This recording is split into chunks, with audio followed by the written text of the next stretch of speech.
Hello and welcome to Mythmakers. Mythmakers is the podcast for fantasy fans and fantasy creatives, brought to you by the Oxford Centre for Fantasy. Now today I want to take you on a journey into an underwater kingdom because I am joined by Berlie Doherty and Tamsin Rosewell, who have collaborated together on this beautiful book, The Seamaiden's Odyssey. And the first thing when you pick up this book you'll notice is it's just beautifully produced, full of wonderful illustrations done by Tamsin, and Berlie has reinterpreted what we might call as the mermaid story for our era. But before we swim off into mermaid business, I wanted to ask you about the fantasy books that inspired you when you were growing up. And rather than talk about the writers, I wondered if you wanted to mention any illustrators that really have stuck with you over time. For example, like I remember the illustrations in The Children of Green Know, and obviously the Narnia, the Pauline Baines illustrations, and Tolkien's illustrations. Do you have your own favourites that you immediately summon up when you think about children's fantasy books? I'll ask first our artist among us, and that's Tamsin. Thank you, Juliet. Yeah, it's a really interesting question because I think for me, it's always been the images that come first. So I'm a huge follower of William Blake's, for example, whereas where my colleagues at the Blake Society, talk about the books that they like of his and the, quotes and things. For me, it was always the images. I do have a couple of really early memories of images. One is of sitting, I think I must have been about 2 or 3, really young. I remember sitting on my grandmother's rug as a very young child with an enormous family Bible, probably a Dore Bible. And I remember being really frightened by the picture of the Witch of Endor. So, but sort of delightfully frightened, deliciously frightened by it in a, M.R. James sort of pleasing terror kind of way. So that's a really vivid memory. And I think, I've always liked that kind of creepy, sinister, atmospheric illustration since then. And the other is actually only a few years later, for my 4th birthday, I was given Errol Le Thorn Rose, which is his retelling of The Sleeping Beauty.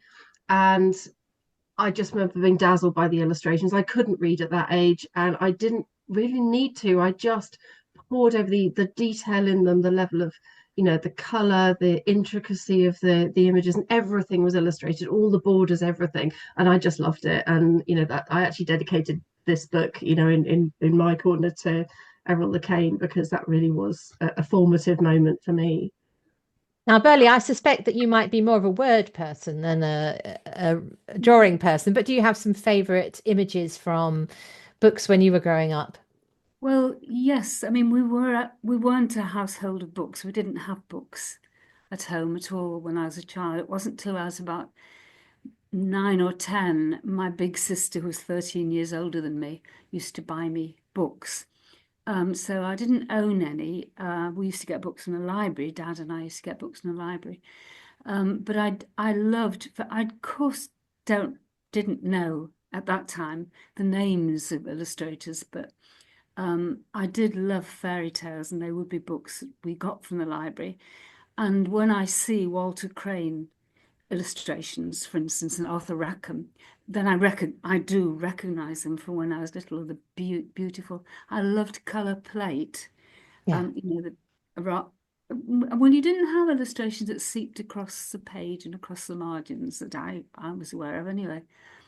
But I do, and there's one illustration in particular that I loved fairy tales, but there was one story that I couldn't bear to have read to me because the illustration terrified me. It was a story of Bluebeard. I loved the name Bluebeard. It's a beautiful name. But the illustration of when the door is opened, that she mustn't open, and all the maidens are hanging. Oh dear, I can visualize it now. It's never left me. And I used to put my hand over it. I didn't want to see that page at all. I can completely understand because it's a very dark story, that one. Yeah, Very dark indeed. Anyway, without any illustrations. Yeah. So for the Seamaiden's Odyssey, the style of illustration is silhouettes on a very beautifully drawn background, and it's reminiscent. If you, I was thinking of Jan Pienkowski. I particularly remembered him illustrating a Joan Aitken series of stories Mm. called The Necklace of Raindrops. I always used to go to that bit of the shelf in the library and pick that off just to look at the illustrations, the magic of the raindrops and the illustrations. Um, so, Tamsin, is that the Jan Pienkowski approach? Is that one you always take, or is it just for this book? A kind of combination of both. I was lucky enough to really get to know Jan a little, and David not long before, Jan's death, and got to talk to him and spend some time with him. And yeah, absolutely, he's been a huge influence in my life, and I love those books of his and David's, and of also his illustrations to Joan Aitken's work is amazing. But as a silhouette artist, and he didn't only do silhouette at all. Um, he's actually following on in a really long tradition Yeah. of illustrative work, which is particularly the telling of fairy tales and mythology, I think, in silhouette. And we can trace that right back. I mean, Berlie mentioned Walter Crane and Arthur Rackham, and certainly both of those were using silhouette as well. Um, but we can trace it back even further through 18th century fashions for silhouette art in other countries. The shadow puppet tellings of the Ramayana and sort of cycles of mythology. We can even trace it back to ancient Greece, to all those vases with silhouettes of Yeah. sirens and the telling of Odysseus, even back to cave art. Those are really early images. So I think it's always been with us in the form of storytelling, and it just seemed to fit perfectly. Although it's not where we started. Berlie and I started, the conversations about illustration somewhere really quite different, looking at color and form and what these sea maidens looked like. And it was actually the designer, Becky Chilcott, who said, I think you should try working in silhouette, because I think it'll offset the idea of a really contemporary um, retelling of fairy tales and mythology. Really, really nicely. It'll kind of blend it all together. So that's where we went. Yeah. Yes, it does definitely give it that classic fairy tale feel, but also it means that the great thing about silhouette is you're not telling us what someone looks like, Yeah. and you can then project what you want onto that. Though, okay, let's talk a little bit about the story. So, Berlie, do you want to tell us the outline of the tale that someone will get when they pick up the Sea Maiden's Odyssey? Oh, okay. It's a story within a frame, a contemporary frame of a young woman who's working in a sea life sanctuary, sea world sanctuary, and a strange and very beautiful sea creature is brought to the sanctuary. She is on duty, and it becomes something that she has to care for. And it's not a fish. It has the looks of a fish, but in glorious colours and wonderful, intriguing strands. But the extraordinary thing about it is that it has the face of a young woman and has hands. And gradually, as the relationship develops, this caring relationship, they begin to speak to each other, to talk to each other. And in the end, the sea maiden that has been brought in is encouraged to tell her story in exchange for something very, very precious. And what the girl who works in the sanctuary, what the young woman who works in the sanctuary wants to know, the question she's asked her is, what is your community like? What is your way of life? What is your family? And this is the story that's emerges when we enter into the real text. And it's this, and they are a people, sea maidens, sea creatures, sea folk. I don't know what you want to call them, but which who live within the vastness of the ocean, communicate with each other from time to time. They are one big family. And our attention is focused on the youngest, the very youngest of the people, the sea people. and her beloved older sister, who has been kidnapped, has been stolen, captured by sea men, by fishermen working on the sea, menfolk, who take her sister away. And this is the most terrible thing that can happen. And the young sea girl, whose name is Merrin, when she's approaching young womanhood, is asked to do something which she cannot accept by her father, and she's not ready. And she needs to leave the family, she needs to get away and be on her own, and she goes into the depths of the underwater caves, caverns and tunnels, a maze of tunnels, and fetches up in a pool on a mountainside and can't escape from it. So she's there on her own in this bleak pool which has none of the life of the ocean in it. And I don't want to tell you any more than that. No, that's very good. We must leave it on a cliffhanger. Yeah. So just to give people an idea of a structure, because a lot of people listening to this are aspiring to write, it's got similarities to the Frankenstein structure, with the outer layer of the sort of scientific world, then the story of somebody inside that, and then in the heart of it, there's a story of the lost sister who's had the sort of worst experience, and then moves back out again to the outer layer, and they all interconnect. So it's a beautifully organized book. You're obviously writing in the shadow of other myths and legends about mermaids, and you've purposely gone for the alternative term of Seamaiden and for a different iteration of the physicality of mermaid. Do you want to tell us a little bit about your thinking around that? Yes, it's something that Tamsin and I both agreed on immediately of starting to launch into this book. That we did well. At first, we did think we were creating a book for much younger readers, and it was our publisher Hazel Holmes at UCLan who said, "And I'd love it to be for young teenagers." So a vastly different story from the one that I had in my head originally. But even so, when we were thinking of perhaps for 6-year-olds, we knew we didn't want to create something about a sparkly mermaid with the mirror and the conch and all sequins. Singing on a rock. Singing on a rock and Disneyfied. We didn't want that. We wanted to look at a creature who would be like us in many ways emotionally, just relating to people like ourselves, but an other creature, an other community. So the word sea, mermaid just was wrong because it had the wrong connotations for us. So that's why we developed the idea of a sea maiden. And Tamsin, do you want to say about the lack of a single fishtail in the sort of fish you buy from Sainsbury's kind of style?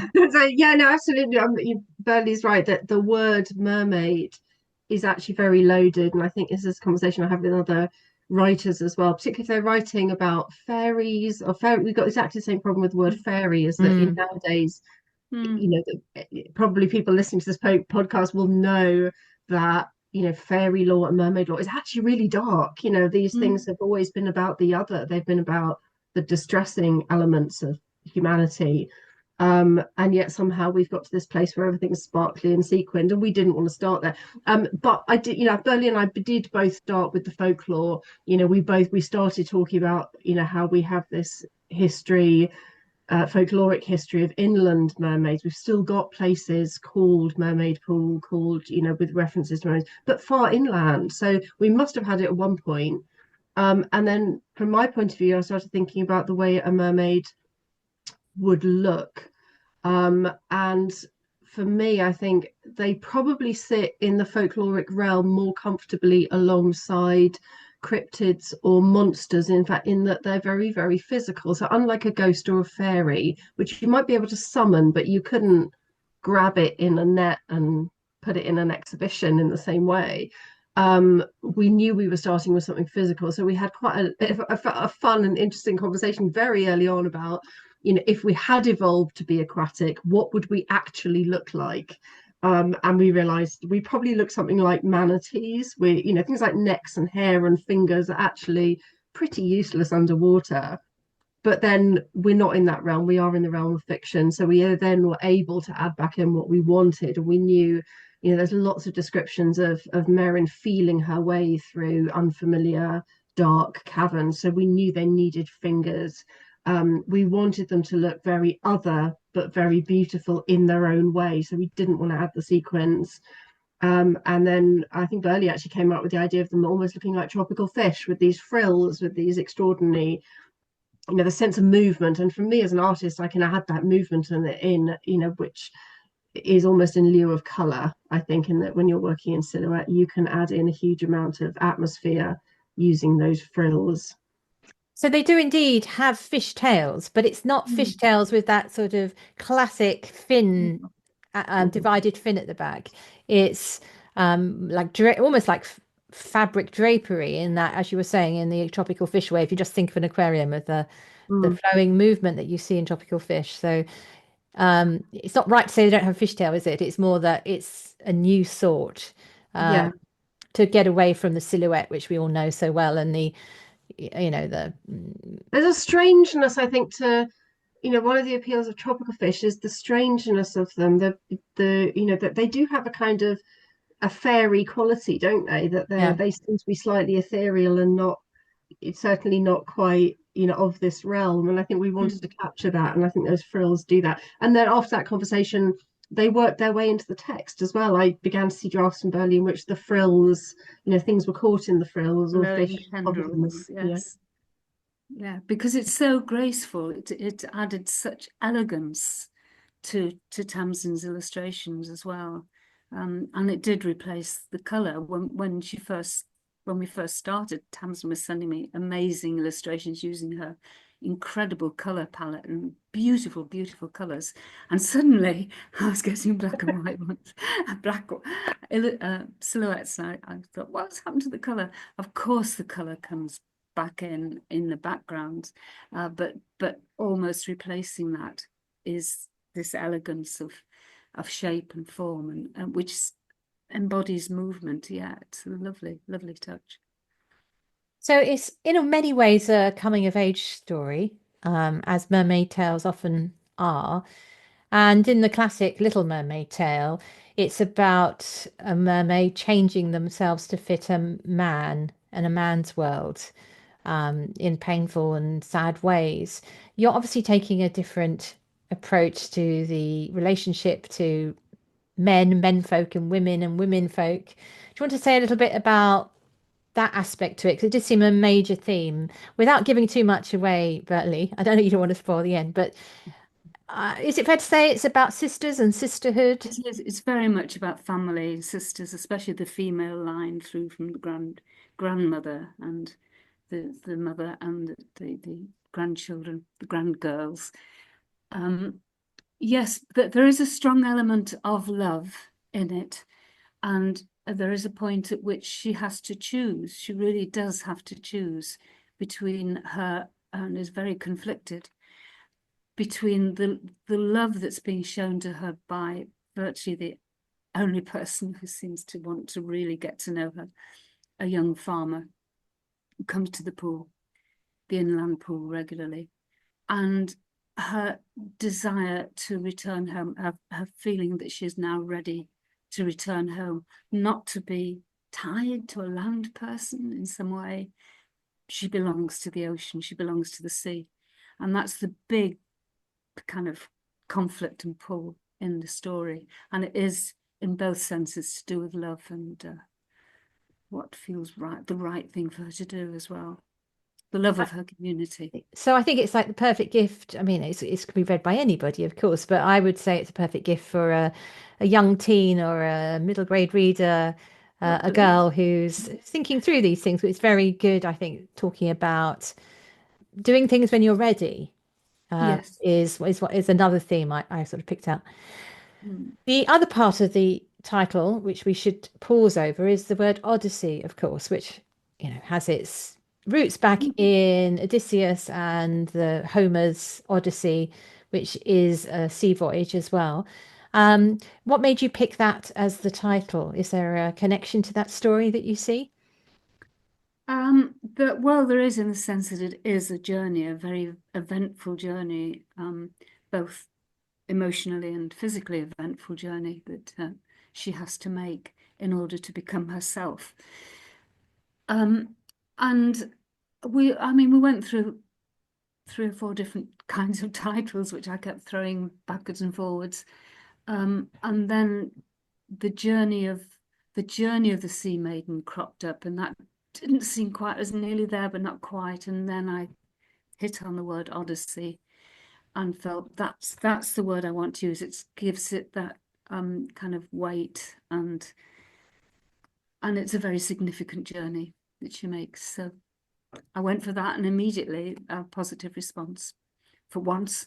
Well, it seems to like the reverse. So it's like a female version of an Odyssey, because Odysseus is going from land through the sea to go home to the land, and Merrin is doing the opposite. Yeah. And many of the encounters in the Odyssey with Circe and others, these sea creatures feel like those. It's like telling it from the monster's point of view. They're not monsters, but the other point of view. So I enjoyed the thinking about the literary connections that choice raised for me. Okay, so we're talking here about 2 people who are collaborating together. Writing a book can be a very lonely business.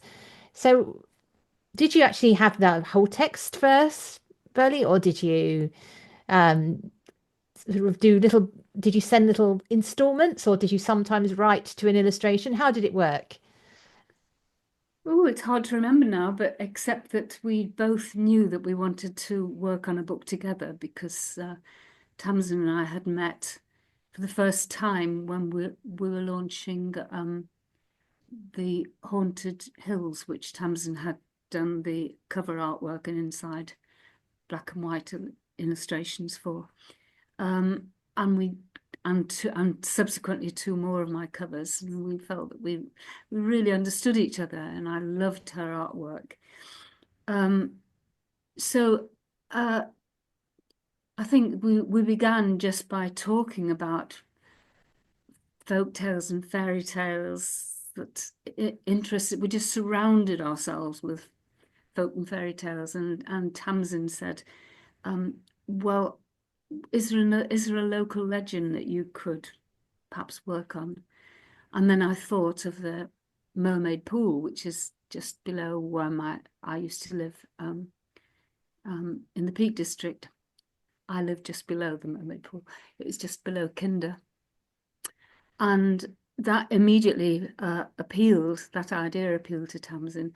And she is just an incredibly fast and versatile and thoughtful artist, and immediately was kind of coming up with wonderful ideas. We should mention, for those listening from abroad, the Peak District is nowhere near the sea.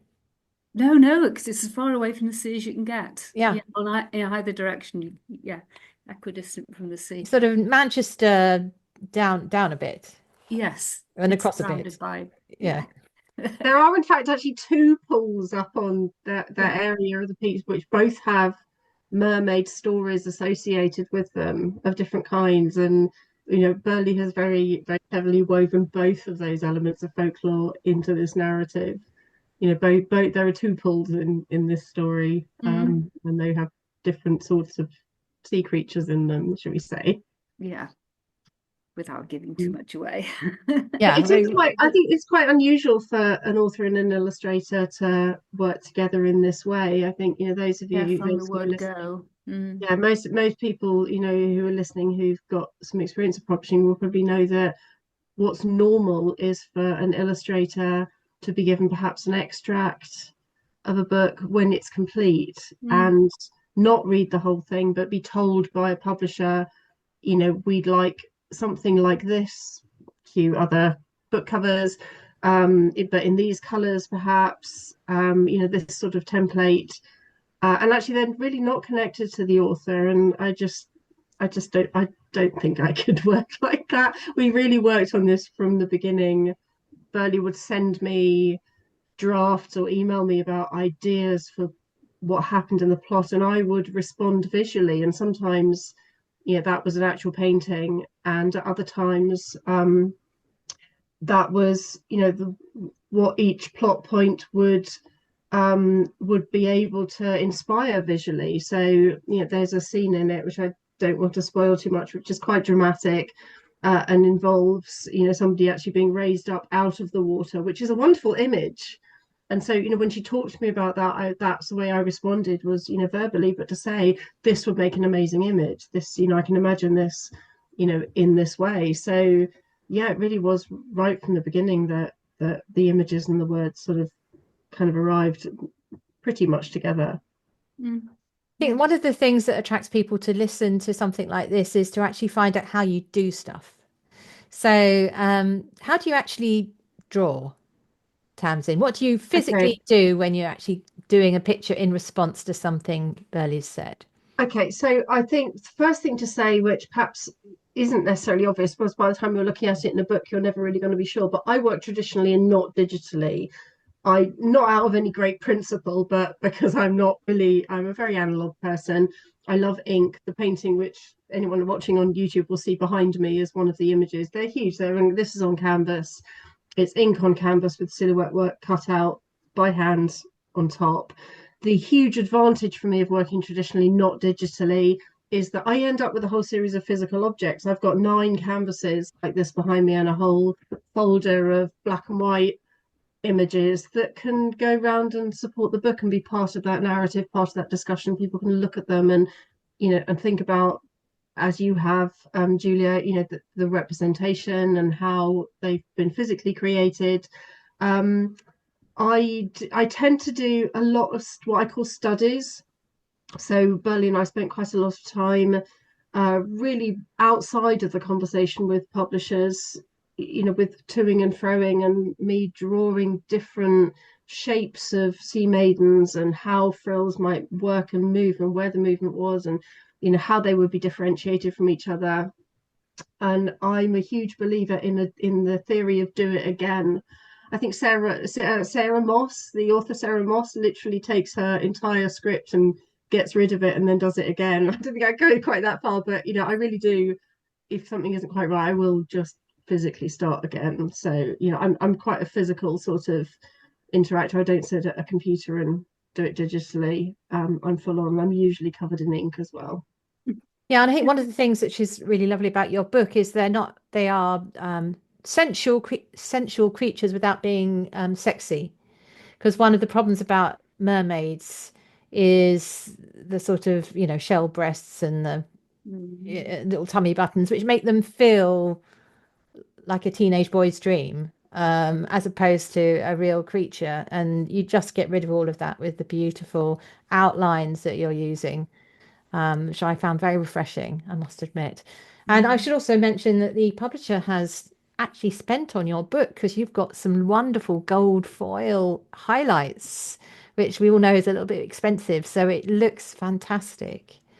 Yeah, they really did go to town. I think, it's probably worth saying again for those listening who aspire to write, that when you're creating a book like this, there are more people involved than the author and the illustrator. That, our designer Becky was a huge part of that conversation. And really it's Becky who absolutely went for it and would send me notes saying, can you do me like a whole sheet of bubbles? And I go, okay, do a whole sheet of bubbles.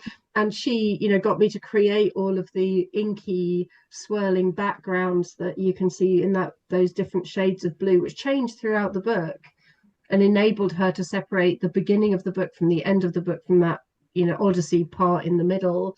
There were editorial discussions as well, which, obviously were Berlie's, not mine, but there were, I suppose Berlie and I were kind of the nucleus of it, but actually the discussion was much, much bigger. Yes. Yeah. Kathy, my editor, was superb in her encouragement, but also in her pushing me further, she kept saying. I've noticed that so I'm being published by HarperCollins at the moment in a historical murder mystery, and they've just started putting at the end like a credits page, which they don't show me. I just opened the book. Oh wow, and it's got like you sitting in the cinema, production team, Oh, accountants, wow. like a whole page. Good. And I Oh, just that's thought, oh, I good. wish they told me they're going to do this because I want to thank those people. Mm, But I think it's a lovely idea to actually capture, yeah, because I only really talk to my editor and maybe the mm, copy editor, but that's it. But they're obviously working in massive teams who don't get oh, any recognition. So mm. I don't think they've done that with your book. I'll just quickly check at the back. But it's It's about not as time we big a company as recognize. HarperCollins. Yeah, they're, so do pay attention when you get to the end of a book if they do Great that. idea. Yeah. Yeah. So we've talked about drawing, but Burley, are you straight onto a computer gal or are you a pen and paper gal? I'm pen and paper. I certainly for most of my books, and there's a lot of them. Unfortunately, having recently moved, I can't find the book to write a book in, is what I call it. When I've got a book in my mind, I go and buy a large book. It's got to have a nice cover, perhaps a William Morris print on the cover. And that's where my story begins. And it's just, sometimes it's just a random collection, not starting from the beginning and finishing at the end, but a random collection of ideas and notions and questions. But sometimes it does actually begin at the beginning and I flow it through, but it's always a scramble. And then eventually, of course, I do put it onto computer. But yeah, that feeling of the connection to the pen and to the ink and it's flowing from you is a very powerful one and very different from the clack clack clack at a computer and the keypad and the screen. Mm. If we were talking about just before we started the session about the beautiful penmanship of some writers, fantasy writers, would you say your handwriting is beautiful in the way that Alan Garner's and Tolkien's was, or is it? No. Oh, is it like a No, it doctor's isn't. It prescription? isn't. It's, I mean, I do, somewhere on my website, there is a photograph, I think, of one of my pages. No, it's all a bit of a scroll in the end. It starts off very neatly. It gets more of a scroll. And I do write on every other line and every other page to allow for more ideas to be put in. But Tamsin's handwriting is beautiful. Ah, There you you didn't go. confess that. Is that something you've developed on purpose, Tamsin, as part of your sort of visual brain? It probably was developed on purpose. I think I write very carefully. I'm very, very left-handed, and as a school child, I really struggled to read. So I've always been quite a visual person, and I remember in secondary school, you know, right, nowadays you'd be diagnosed with dyslexia, and there'll be support, and there's wonderful Barrington Stoke books, and Oxford published something similar, and at the time I was just slow. I was the one who was rather left out of it. So, I did, and I think I had to work really hard at make my handwriting legible. I can write backwards fluently, same way that William Blake had to on his plates. And I think that's a result of being very, very left-handed in my brain. And actually, I've realized I paint from right to left as well. So I think if you're right-handed and you write from left to right, it's natural that if you're left-handed, you'd write the other way, like mirror writing. So I think of it more as a party trick than anything useful. But Well, I do. Leonardo da Vinci got there first. He did, yes. Yeah. I write backwards absolutely fluently. My writing has always been neater backwards than forwards. Um, but interestingly, actually, I've also struggled with school maths, but with visual mathematics and geometry, I've no problem at all. In fact, maths is one of the first things you ask, how do I actually work? One of the very first things I do is actually rule out the mathematics of an image. And in the same way that, a writer will know how to manage pace, how to, inject urgency into scenes, and, where the tension needs to be. I've also got my eye on how people's eye will travel around the image, where the action's got to be taking place, whether I need it to be creepy, what time of day, that kind of thing. And mathematics is a huge part of that. The opening image in the book is one with which I used a double Fibonacci sequence in order to gain. No, sorry, not that one. That the one of when Yana is taken on the boat, where there's this raging sea. I've created one spiral moving one way and another spiral moving the other way, which centers on the moon, and one end centers on her caught in the net. And actually, mathematically, the result of that is that if you're looking at it, your eye doesn't quite know where to rest. So I wanted that to almost give you a sense of being slightly seasick, to increase the sense of movement. And you can do that with mathematics, but you've just got to not think about it. It's just school mathematics. This is visual. So that's very encouraging for people out there who have struggled to do something that's a conventional way, but has their own way of doing it. That If you can't conventionally, do it unconventionally. That's so people listening to this, do you have any tips for those who wanting to get into the world of illustration or writing? Things that work for you in your own careers? Berlie, we'll go to you first. How did you get to be a writer? I suppose that's asking. Well, I just started. Just start. Yeah, I mean, when I was about think 5, about it, just do. I've been writing since I was 5, writing stories and poems, and it just is what I do. Always has been. I was never going to be anything. I always knew I wanted to be a writer, and everybody else knew I was going to be a writer. It's very hard because it's all very well wanting to be a writer, but actually becoming a writer, I agree, isn't going to be. Yes, you and I both started a while ago. Maybe you were a little bit before me. And things have changed a lot. There are new routes to being published. But I think you're right to say that if you want to be a writer, write something. It's an amazing number of people who come and say, I've got a really good idea. Got a really good idea. Yeah. But you actually have to sit down and write it to see if you can sustain a whole story or a book or whatever it is you're aiming. Absolutely. There's no other way around it. You just write it, and it works or it doesn't work, and you keep and be willing to change it, be willing to redraft and redraft.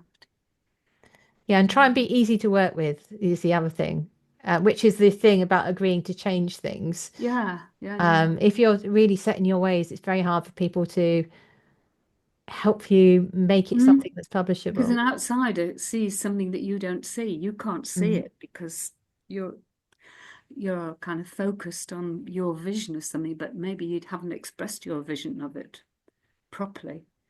And how about you, Tamsin? What would you say was a tip? Do you need to, for example, go to art college, or can you? No, I didn't go to art college at all. I'm of that generation where, to go to art school, you had to have a foundation course, and for both art school and the foundation course, you had to pay. There weren't grants available, and I certainly didn't come from the kind of family that would have had the money to do that, and probably wouldn't really have valued it either. They, I think they still probably thought that it was a hobby rather than anything that could be a career. So no, I definitely didn't go to art school, but I've always drawn. It's always been a passion. I think actually everything that you've been discussing about writing also applies to illustration. I think be flexible. When your designer comes along and says, "Oh, I know you've done all these studies, but I think you should work in silhouette," give it a go. I think often they're adding something that you can't see, that you don't know in exactly the same way. I think with illustration, I think you've kind of got to have the confidence to be in what I think of as a state of play all the time. You've got to have that energy and the fluidity and the joy pushed into it. If you've got to the stage when you're spending about 20 minutes doing one tiny bit of cross-hatching and being really anxious that you're going to do it wrong, you're going to go wrong or make a mess of it, then actually that's when it loses all the energy. That's when it loses its character. And its form, and actually it kind of dies on you. I think that kind of confidence to just push through, keep going, and do what is right for you, what your vision is, I think is incredibly important in illustration too. It's very good advice indeed. So we always finish with a little bit of fun. and we imagine all the fantasy worlds that we've ever watched or read or heard poems about, or whatever it might be, that have been created. I'm going to ask you where you think it would be the best place to be a sea maiden or a mermaid. You don't have to have them there already. You can drop them into a new place. Where would you like to be a sea maiden? Which is the best place? Tamsin, do you want to kick off? I can I see see Berlie's Berlie's thinking. looking. She's looking. I'll give her some space to think about that. Yeah, about this. I think there's a novel that was written in the mid to late 1800s, which I think is probably quite important to the Oxford world of fantasy, which is George MacDonald's Phantastes, which was a hugely important text for C.S. Lewis in particular, and many others. And I think I'd drop some mermaids into Phantastes, because what he's written, I read now as it's a very political text. It's quite feminist in its outlook, that there are a lot of maidens. So a young man ends up in the world of fairy, and he meets all sorts of women on the way. These are denizens of the world of fairy, but they're older women, they're younger women, they're they're associated with different sorts of places, and they all actually offer him really sound advice and are intelligent beings and have their own destinies. He ignores all of them to his detriment and to his fate, but I think actually if you're going to be a sea maiden, to be in that environment where you are allowed your own personality and allowed to and asked to give advice, I think that would be a better place than probably in Anderson's story, I'm afraid, nowadays. So Yes. Yeah, no, yes, the Hans Christian Andersen story is a bit problematic, I think. Berlie, how about you? Where would you like to be a sea maiden? Well, I think I'd like to be in the sky. If the sea wasn't my element, I think it would be the sky, because it has its own currents and things fly instead of swim. And I just think it would be an extraordinary idea for a story. So you're reinventing the sea maiden to a sky maiden. I'm reinventing the element that she lives in, and exploring a different kind of beauty and another place that seems to have no boundaries, no frontiers. I remember asking, because I should confess here that we've done this conversation before and I failed. The AI companion nixed the recording. And I remember you said, Berlie, that you don't actually need to go into a fantasy world. You actually would rather like to be a mermaid and explore our real seas, which have not been explored, which I thought was a very good answer. You don't. Yes, I've forgotten that I said that. Yeah, no, I remembered. I thought, well, that's a really good answer. So I thought I'd hand it back to you. And as for me, I would. I'm afraid it's very much a sort of fairly predictable answer from me, but I think there is a wonderful scope to be a mermaid in the world of Lord of the Rings, because you can go and visit the sunken world of Numenor, and you could swim over to the Undying Lands and explore all the go up the rivers of not too far of Middle Earth, and it would be just great fun. There doesn't seem to be. I can't think of there being any mermaids in Lord of the Rings. I know there are the sort of Valar who have sort of power over the ocean, so maybe they have some Maya who are more like sea maidens. Anyone who knows, write in and tell me, and I'll look up the references. But that's where I'd like to swim around, go and visit Numenor under the sea. Anyway, if you're going to write your sky maidens, I'd love to paint the sky maidens. I can imagine them in the stars, swimming through constellations. And exactly, yeah. I'm totally in for that. Okay, so look out, guys, for the Sky Maidens Odyssey, Volume 2. Thank you very much for joining me for this conversation today, and it's been lovely meeting you both. Thank you very much. Thank you.